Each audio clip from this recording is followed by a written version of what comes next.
Atheist حضرات کے ابھی ساتھ ایک ہماری گفتگو کا آغاز ہو چکا ہے، اور ہمارا پیغام ہے ایتھیسٹ حضرات کے ساتھ، بالخصوص ان میں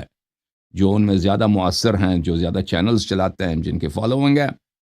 کہ آپ ہم نہیں کہتے کہ تم صرف اللہ کے وجود پر ہم سے گفتگو کرو، کیونکہ وہ تو ثابت ہو چکا ہے کہ تم لوگوں کے پاس کچھ بھی نہیں ہے اور ہمارے دلائل کا رد نہیں ہے، وہ تو سب لوگوں کو پتہ چل چکا ہے۔ لیکن اگر اس پہ گفتگو کرنا، مزید گفتگو کرنا چاہو، ہم حاضر ہیں۔ کوئی اور بھی موضوع انتخاب کرو، موضوع آپ انتخاب کریں۔ دیکھیں، آپ کہتے ہیں اسلام میں غلامی جائز ہے،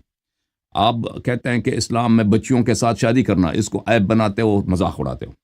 یا مثلا رسول اللہ صلی اللہ علیہ وسلم کی سیرے میں، یا غزوات میں، جہاد میں آپ کو ایسی بات، یا قرآن مجید کے آیات میں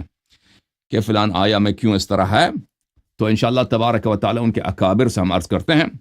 کہ آپ آ جائیں اور موضوع کا پہلے سے تعین کریں، اور انشاءاللہ تبارک و تعالی گفتگو کرتے ہیں۔ ہم نہیں کہتے ہمیں ہر بات آتی ہے، لیکن ہمیں ایک بات پر یقین ہے، اور انشاءاللہ تبارک و تعالی وہ ثابت کر کے دکھائیں گے کہ اسلام دین حق ہے، اور یہ دین اللہ کی جانب سے آیا، اس میں کوئی ظلمت نہیں ہے، اس میں کوئی تاریکی نہیں ہے۔ مسلمانوں میں ہر قسم کے عیب پائے جاتے ہیں، مسلمانوں میں جہالت، گناہ، ظلم، ہر چیز پائی جاتی ہے، لیکن وہ چیز جو اللہ نے بھیجا ہے، رسول صلی اللہ علیہ وآلہ وسلم اور اہل بیت طاہرین علیہم السلام نے اس کی تبلیغ کی ہے، اس کی تعلیم دی ہے، وہ سراسر طیب ہے، سراسر پاک ہے، سراسر نور ہے، سراسر طہارت ہے، سراسر قداست ہے۔ اور آپ لوگوں کے پاس، ایتھیسٹ حضرات کے پاس، سوائے اس کے کہ جھوٹ بولیں، آپ لوگوں کے پاس، ایتھیسٹ حضرات اچھی طرح سے سن لو، آپ لوگوں کے پاس جھوٹوں کی کوئی کمی نہیں ہے، اور جھوٹ باتوں، آپ کی ساری باتیں جھوٹی ہیں، ایک جھوٹ بناتے ہو اور اسی کا مذاق اڑاتے ہو، یا یہ کہ مغالطے پیش کریں،